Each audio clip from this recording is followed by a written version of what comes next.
Olá a todos, o meu nome é Joana Marafuz e sou psicóloga e psicoterapeuta cognitivo-comportamental. Faço parte do núcleo de perturbações do espectro do autismo. As perturbações do espectro do autismo coexistem frequentemente com outras perturbações de foro psiquiátrico e ou neurológico. Nesse sentido, iremos descrever as principais comorbilidades. Vejamos. A perturbação de hiperatividade e déficit de atenção evidencia-se como uma das comorbilidades mais frequentes. Ao abordarmos esta perturbação, torna-se fundamental identificar qual o subtipo que se encontra presente. Assim, de acordo com o Manual de Perturbações Mentais, o DSM-5, devemos distinguir entre A. Hiperatividade e déficit de atenção tipo predominantemente desatento, B. Hiperatividade e déficit de atenção tipo predominantemente hiperativo e impulsivo, ou C. Hiperatividade e déficit de atenção tipo misto. Este diagnóstico diferencial é significativo para a compreensão das características que possuem maior expressividade, bem como permite ao neuropediatra aferir a necessidade de medicar. A medicação pretende ser uma coadjuvante nos sintomas de irrequietude motora, impulsividade e déficit de atenção da criança ou jovem, que possam estar a manifestar impacto nos contextos de vida, promovendo um déficit significativo no que respeita ao bem-estar na esfera social e ou académica. A perturbação da ansiedade e a perturbação depressiva surgem igualmente com elevada frequência na população com perturbação do espectro do autismo. Para aferir a sintomatologia depressiva e ansiosa, é importante uma avaliação emocional detalhada, uma vez que poderá ser mais difícil aceder a estes sintomas devido às características inerentes às perturbações do espectro do autismo. A saber, maior dificuldade na identificação, diferenciação e expressão dos sentimentos e, eventualmente, dificuldades associadas à linguagem. Assim sendo, será importante alertar que a expressão da sintomatologia ansiosa e depressiva poderá, nas perturbações do espectro do autismo, não ser tão típica como na população em geral, pela constelação de características próprias das perturbações do espectro do autismo. A perturbação obsessivo-compulsiva também tem sido associada às perturbações do espectro do autismo. No entanto, algumas investigações referem que, quando comparada a população com perturbação do espectro do autismo a uma população com desenvolvimento normativo, se encontra uma elevada prevalência em ambas.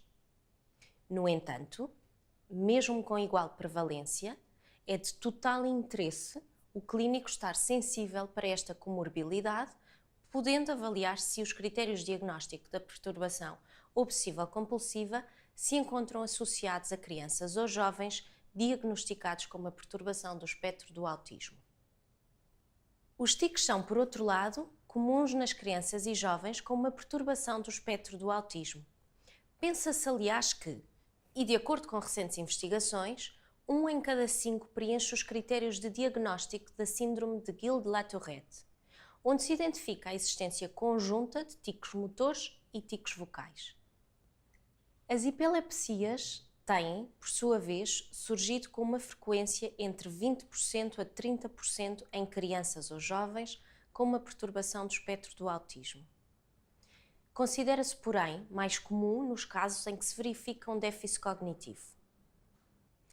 A síndrome genética X-frágil é frequentemente associada às perturbações do espectro do autismo, sendo a sua manifestação mais expressiva no género masculino, através de alterações físicas e comportamentais.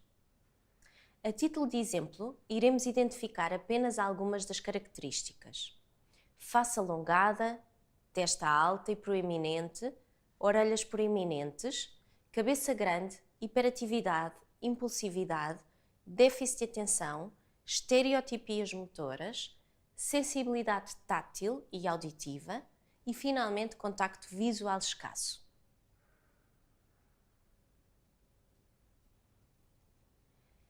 Ainda de referir as perturbações alimentares que devem ser alvo de atenção quando identificamos uma criança ou jovem com uma perturbação do espectro do autismo, ou vice-versa. A anorexia associa-se com frequência aos critérios de diagnóstico de uma perturbação do espectro do autismo.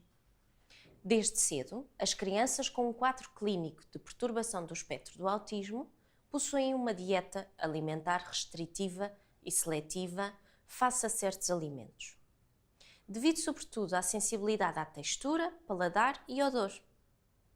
Não obstante, a maioria destas crianças insere-se, em termos de peso e altura, no percentil adequado. Mas torna-se pertinente um diagnóstico atento nesta área, excluindo possíveis perturbações alimentares associadas.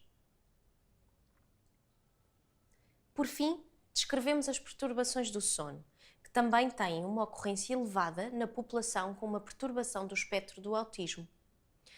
A alteração dos padrões de sono promove um déficit de bem-estar, associando cansaço e irritabilidade, que apesar de vivenciado pela criança ou jovem, se estende a toda a família nuclear.